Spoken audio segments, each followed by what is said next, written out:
یہ سلام پیش کرتے ہیں یا رسول اللہ یہ آپ کا غلام آپ کا نوکر آپ کی بارگاہ میں حاضر ہے یا رسول اللہ وقت بڑا کٹھن ہے بڑے نازک قرائن ہیں حالات خراب ہیں یا رسول اللہ مجھے حکم فرمائے میں آپ کے کسی کام آ سکتا ہوں تو کیا کر رہا ہے وہ حضور کا غلام ہے صحابی رسول ہے اپنے آپ کو اپنی جان کو نبی کے حوالے کر رہا ہے یا رسول اللہ میں آپ کے کسی کام آ سکتا ہوں میں آپ کی کوئی نوکری کر سکتا ہوں یا رب اللہ کی قسم صحابی کا عقیدہ دے کے صحابی کی محبت دے کے سید عالم صلی اللہ علیہ وسلم کا غلام حضور کی بات میں جب پیش ہوا نا یا رسول اللہ علیہ کے حکم ہو آقا علیہ السلام نے اپنے غلام کے ایمان کا امتحان لیا ہے سبحان اللہ اور ہمیشہ سے امتحان بھی پیاروں کا ہوتا ہے انعام بھی پیاروں کا ہوتا ہے سید عالم صلی اللہ علیہ وسلم نے شاہد فرمایا توجہ فرمائیے میرے آقا علیہ السلام نے فرمایا صحابی جی یا رسول اللہ میں کیا کرنا چاہتا ہے یا رسول اللہ جان پیش کر دیا کیا کر سکتا ہوں میرے آقا علیہ السلام نے فرمایا صحابی طلحہ بن برا جی میرے آقا فرمایا جا تیرا باپ مشرک ہے تیرے باپ نے کلمہ نہیں پڑھا تیرا باپ نبی کا دشمن ہے جا جا کہ اپنے باپ کو قتل کر دے جو ہے حضور نے امتحان لیا نا جا کے باپ کو قتل کر دے صحابہ کرام فرماتے ہیں صحابی رسول نے ایک لمحہ بھی ضائع نہیں کیا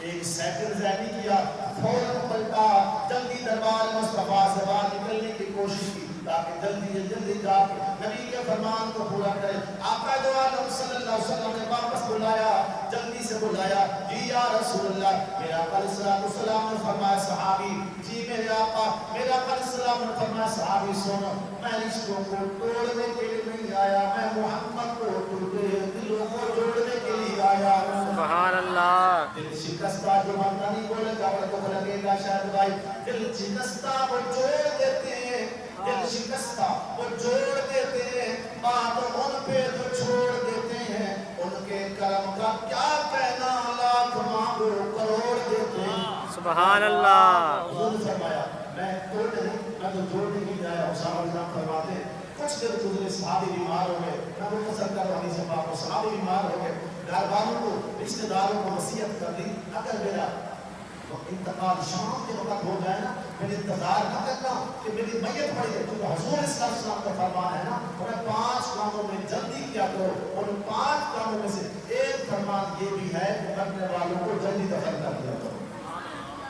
انتظار نہ کروانا جلدی سے جا کے دفن کر دینا اور ہاں میرے آقا علیہ السلام کے یہاں دشمن بہت ہیں منافقین بہت ہیں حضور کو قتل کرنے کے لوگ ادھر میں حضور کو جا کے خبر نہ دینا حضور کو نہ بلانا کہیں ایسا نہ ہو میرے آقا علیہ السلام رات کے وقت تشریف لائیں کوئی دشمن تکلیف پہنچا دے خدا کی قسم دعویٰ کرام فرماتے رات کو فوت ہو گئے جنازہ پڑھ دیا غسل کفن ہو گیا دفن ہو گیا صبح کے وقت آقا علیہ وسلم تشریف فرما ہوئے قبر پہ حاضر ہوئے ایمان والے خدا کی قسم آقا علیہ السلام کی غلام کی محبت کی دیکھے اور نبی کی غلام کے ساتھ پیار ہوئے سبحان اللہ فریاد مدین رہے حال ہزار میں ممکن نہیں کہ خیر البشر کو خبر نہ ہو خدا کی قسم آقا علیہ السلام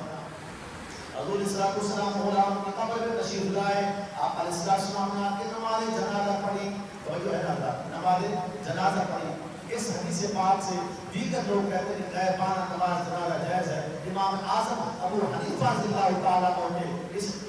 جو جمع کرتا شریعت کے مطابق حکم یہ ہے کہ غیبانہ جنازہ ہمارے لیے جائز نہیں حضور کے لیے جائز تھا کیوں حضور صلی اللہ علیہ وسلم کے لیے قرب اور بعد کوئی مان نہیں رکھتا تھا جو نبی زمین پہ بیٹھ کے عرش بری کی خبر دے سکتا اور اس کے لیے 4 کا زمین کیا چیز ہے میرا علیہ السلام زمین کے اوپر بیٹھ کے زمین کے نیچے نظر فرما لیتے تھے بڑی مشہور زمانہ حدیث پاک ہے آپ علیہ السلام اپنے خچر مبارک کو تشریف لے جا رہے تھے پاکستان کے پاس سے گزرے حضور نے خچر کو روکا میرا علیہ السلام فرمایا میری سواری خود بخود رک گئی کیوں اس لیے کہ صاحب قبر کو عذاب ہو رہا سبحان اللہ سبحان اللہ صاحب قبر کو عذاب ہو رہا تو معلوم ہو گیا کہ نبی علیہ السلام اس طرح زمین کے اوپر بیٹھ کے زمین کے اندر دیکھا کرتے تھے زمین کے اوپر بیٹھ کے عرش بری تک مصطفیٰ کی نگاہ جایا کرتی تھی آپ علیہ السلام نے غلام کا جنازہ پڑھا جنازہ پڑھ کے اب دیکھو جنازہ پڑھا حضور صلی اللہ علیہ وسلم نے دعا کی اس دعا سے معلوم ہوتا ہے مرنے والوں کی بخشش کی دعا کرنا میرے مصطفیٰ کی سنت ہے سبحان حضور السلام نے نماز جنازہ پڑھی، جنازہ پڑھنے کے بعد آپ علیہ السلام نے دعا کی، یا الہ